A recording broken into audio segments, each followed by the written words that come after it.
ABC News senior national correspondent Steve Osunsami has a look back at her life and her legacy. This former First Lady of the United States would tell people that her purpose in life was to help create a more caring society. Rosalynn Carter was without question the most trusted advisor to her husband, the 39th American president, who in a statement Sunday called her my equal partner in everything I ever accomplished. She was born and raised near the Peanut Farms of Plains, Georgia, a world away from the big city. Ruth Carter was her childhood friend and would introduce her to Ruth's older brother, Jimmy. They were married for 77 years. They became a couple after Jimmy Carter came home from the Naval Academy in the summer of 1945. He proposed that December, but she initially turned him down to focus on school. It was wartime, but I had promised my father on his deathbed that I would finish college. He had never been able to go to any kind of college, but he was persistent, and I gave in. They had 3 boys. Then daughter Amy was born when Rosalynn turned 40. ABC's Barbara Walters spoke with the Carters in 1976. It was my greatest accomplishment. Their journey took them from the Georgia State House in 1962 to the White House in 1977. My name is Jimmy Carter, and I'm running for president. They called Rosalynn the Steel Magnolia on the campaign trail. During their time in Washington, she was a champion for mental health issues and for equal opportunities for women. But she and her husband are arguably most celebrated for what they did after leaving the White House, founding the Carter Center, which has helped to end diseases in far parts of the world.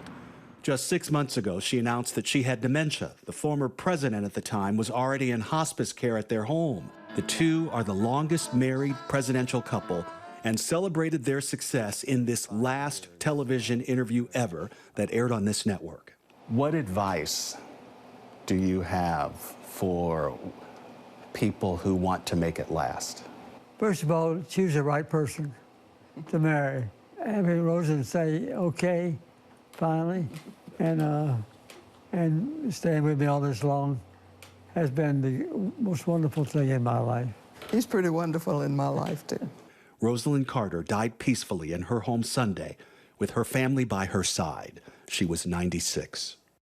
We are thinking of the Carter family this morning. Senior national correspondent Steve Osunsami joins me now from the Carter Center in Atlanta. Steve, the Carters left such a lasting impact, not only in their state of Georgia, but throughout the country, throughout the world, really. What is the mood like where you are this morning, and how is Rosalynn being remembered? Well, the mood is certainly sadness. Sadness in the state of Georgia. She was an icon here. And, you know, I think it's fair to say that the Carters were respected by people on both sides of the political aisle. Their tributes are coming in from all across the world. The former president, George W. Bush, has offered his tribute along with his wife, former First Lady Laura Bush. They called Mrs. Carter a woman of dignity. The Obamas, the Clintons, world leaders are all recognizing the great loss here and celebrating her life. And one of the things I'd like to underline, Ariel, is part of what makes her story so significant is the fact that she spent so much of her office, her time in office, championing issues, and then continued that work after leaving the White House with their work here at the Carter Center. And speaking of those issues, one so near and dear to her heart, she was a tireless advocate for mental health care. Why do you believe, Steve, that cause brought her in? Why did that draw in her heart? So the story is that while she was on the campaign trail with her husband when he was running for governor here in Georgia, she met a woman who worked in a factory who was coming home from work that night, and she saw the woman look visually exhausted, and she asked her, "So are you going home to rest?" And the woman told her that, "No, I'm going home to take care of a child that I have who has mental health issues." That was the inspiration for all of this. And she was championing mental health issues at a time when, you know, some of the language that we use to describe this didn't really exist. And it was something that she continued throughout her public life.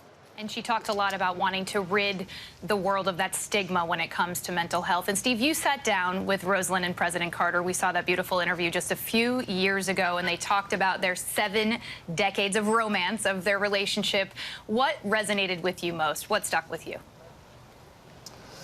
A couple things stuck with me. One was, I asked them a few times, what are the different things that you do that make it last? And they told me that they try to do things together. They read the Bible every night. They also told me that they had a drink. She, I think, said sherry. I think he told me a beer that they actually have a drink, and it was together. So I was hearing all of some of the typical things you hear, the social interaction, the family, the love that they had for each other. And what I was getting at was not just the longevity in their relationship, but also their longevity in life. What's the secret to this eternal youth that they clearly had? And that's what stuck with me, I think, the most. The other thing that stuck with me was just a personal thing, which was, when we did that interview, and it was their final interview, when I sat down, I could see their faces light up. And I knew why their faces were lighting up. There was a wonderment and an excitement in seeing me in that chair.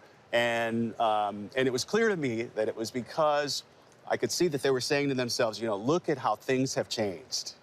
And here it was, a person who looked like me was sitting in the chair asking them, the former First Lady and the former President of the United States, questions. And that was a joy to see and share with them.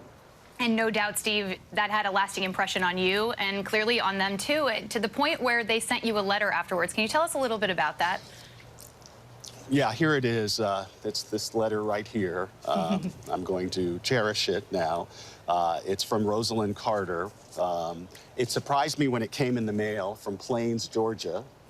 And it's a letter of thank you. And I shouldn't have been surprised. She's a former First Lady. The Secret Service has a house right outside their house. She's got good contacts here in Georgia. Shouldn't be too hard for her to find me. But it was still moving to actually get a handwritten note in her blue cursive to read. And, I've got a little smudges on it right now. What's it say, Steve? Tell us, just give us a snippet of what it says.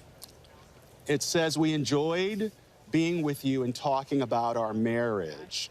You're also a great baker." So now I'm going to have to share that story. Okay. Yeah, I've got to share that story now. I knew that my favorite cake is carrot cake. Her favorite cake is carrot cake. Mine too, Steve. I baked a cake for the Carters, brought it to the interview. I didn't think the Secret Service would let me give it to them, but they did.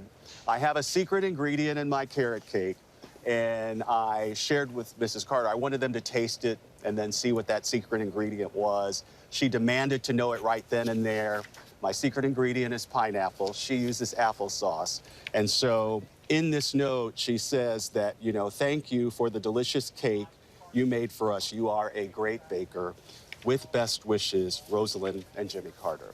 And so that's the full story, and it's probably the first time I'm really telling this publicly. We love to hear it, Steve. That's a remarkable memory, and you drew out of them the secret ingredient of love, so we appreciate you sharing it all with us. Steve Osunsami there in Atlanta for us. Thank you. Yeah.